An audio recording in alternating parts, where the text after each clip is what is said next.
On invente des choses et on se surprend. Et si on sait se surprendre, on sait surprendre les autres.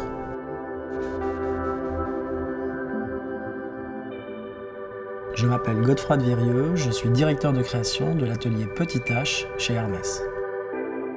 Il y a un lieu à Paris que j'aime beaucoup, c'est la quincaillerie Tartex. Et c'est un lieu que j'ai connu quand j'étais étudiant à l'ENSI. J'aime beaucoup cette atmosphère d'endroit, ces matières en vrac, accumulées, les odeurs, le sol, le laiton, les copeaux. Tous ces matériaux qu'on découvre là, dans cette quincaillerie, sont très inspirants. Elle me fait penser un peu à Petite H, avec tous ces tiroirs, toutes ces matières qu'on va chercher, qu'on va découvrir.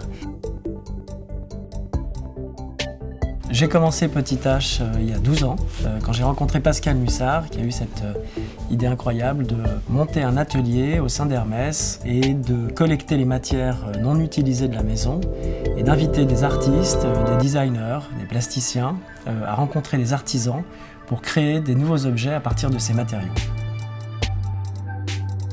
On démarre en fait de la matière pour créer un objet.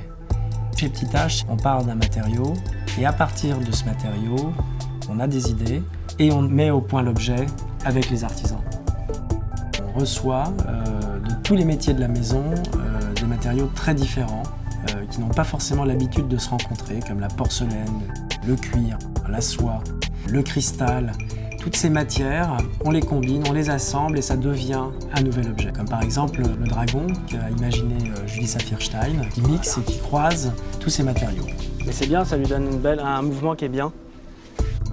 On va aussi rencontrer des nouveaux métiers et des nouveaux savoir-faire. Par exemple la guitare, qui naît d'un arçon, qui est le squelette d'une selle, que l'on transforme en guitare. Ce qui est incroyable, c'est de réussir, à travers cet objet, à créer une rencontre, celle d'un artisan sellier et celle d'un luthier, Jérôme Cognier, à Paris.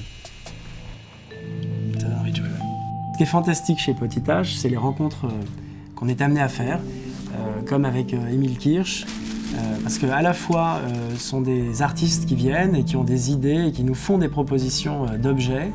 Et puis ces objets, on a envie de les présenter, de les montrer, et donc on continue les histoires avec ces artistes en leur proposant de venir s'exprimer dans le magasin de la rue de Sèvres.